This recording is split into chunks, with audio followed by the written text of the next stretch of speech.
So I want to do this video, not really to offer any kind of solution, but to really just expose sort of a problem. And I don't know how it should really be dealt with. But I was on somebody else's channel, and in the comment section, it was a Bible reviewer that I have a good respect for. I've linked on my YouTube page so people could go to his site and see all the different Bibles that he's reviewed. And he was talking about in the comment section about a blog or a website that he had, and he was doing Bible comparisons, comparing different translations. And he reached out to the publisher, and he wasn't making any money on the website or anything like that, but he reached out to the publisher and said, "Hey, do you mind if I do these comparisons?" And they wanted, I think it was, if I remember right, it's like $500 just to post comparisons between their translation, other people's translation. And one of the things that I'm really struck by, and it's part of the reason why I think I have a strong interest in textual criticism, is because I believe that the scriptures don't just belong to scholars. I'm thankful for scholars. Thankful for the work that they do in helping illuminate the scriptures for us. I have bookshelves full of people who have done wonderful scholarship. And I think people who do scholarship and do translations, they should get paid. I think that that's real work, it's meaningful work, and they should get paid. So I'm not suggesting that Bible translators ought to just not get paid for their work, or that people that work on producing editions of the Greek New Testament shouldn't get paid. I've run up against this several times now. That I was on another website. It was called Manuscript Comparator, and I'll leave a link for it.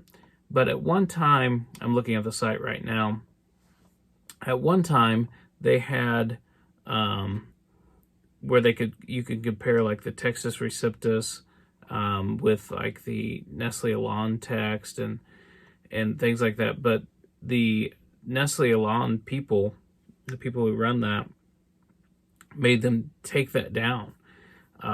And yeah, like I said, I'm not sure I know what the solution to this problem is, but if you're claiming that you've got, if you reproduce the original Greek New Testament, I understand the apparatus, right? Because there's a lot of work in collating manuscripts like that. But if you claim that you've gotten the original text of, or as close as possible, the original text of the Greek New Testament, you've copied that from somebody else yourself.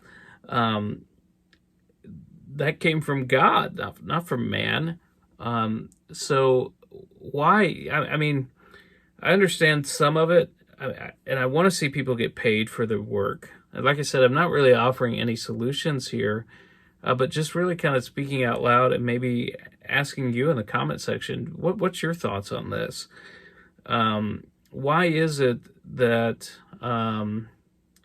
people who'd like to present the Nestle Aland text, which the Greek text with underlies a lot of modern editions, they've been asked to take those down over and over and over again?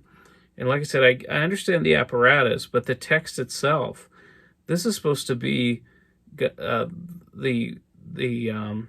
words that have come from God. So one of the things I really appreciate about the Byzantine text form, as it's been presented by Dr. Robinson, Dr. Maurice Robinson, and Dr. Pierpont, is that when they finish their work, they put this tremendous amount of effort into it, and then they've released it into the public domain. They just ask that you attribute, you put some sort of attribution on there, but they're not even going to hunt you down if you don't do that. The Byzantine text form is available for you. You can go into it.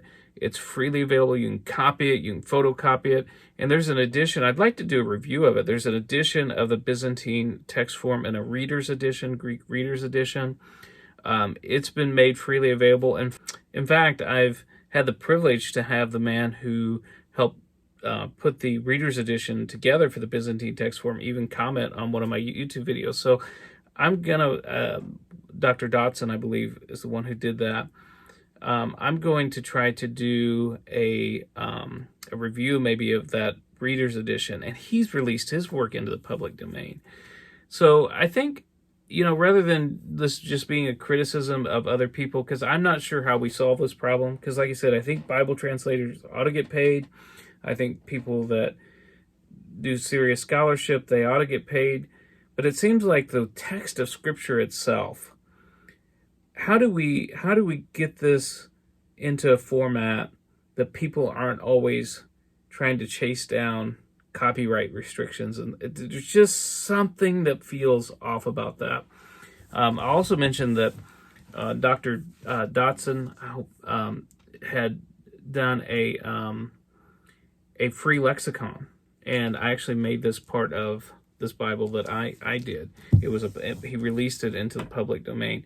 So I think part of what I want to do here in this video is just kind of open up the conversation. I know I'm not the first person to talk about this. Do you have any ideas about this? What's your thoughts on this? And also, secondly, I just really want to say how much I appreciate men who have put hard work, hours and hours of laborious work into something like the Byzantine text form, which is now freely available for everyone. You can just download it on the internet. You can use it freely. You can copy, you can paste it. And honestly, I have to say, quite frankly, if I'm being really honest with myself, I know this isn't a scholarly consideration, but when I'm thinking about what text I want to use, something like the Nestle Aland, which is closely guarded by copyright, or something that's done by the Byzantine text form, there's just something that feels right about the idea that this text has been made freely available for all of God's people. And I just really want to appreciate Dr. Maurice Robinson, Dr. Pierpont, Dr. Dotson for the work that they've done. I know that other people have done similar work along similar lines. And so I think they deserve some honor and respect for the work that they've done. So just want to put out a video on this to kind of open up the discussion. And I think that's why sometimes I understand like textual criticism is, a scholar's domain. I'm not a textual critic. But those scriptures belong to God's people. And if the longer ending of Mark is genuine, and I think it is, that belongs to God's people. If some of these other passages, if John chapter 5 and the angel that stirred up the pool, if that's part of God's genuine scripture, it belongs to God's people. And I know scholarship, their job is to sift and study, but at the end of the day, the scriptures really belong to the Lord's people. And that's why I think it's appropriate. I remember reading someone saying that, you shouldn't, unless you're a really accomplished scholar, you shouldn't bother with anything with textual criticism, just trust the scholars. And there's something within my heart that leaps up and says, that says that those of Berea were more noble than those of Thessalonica because they searched out the scriptures.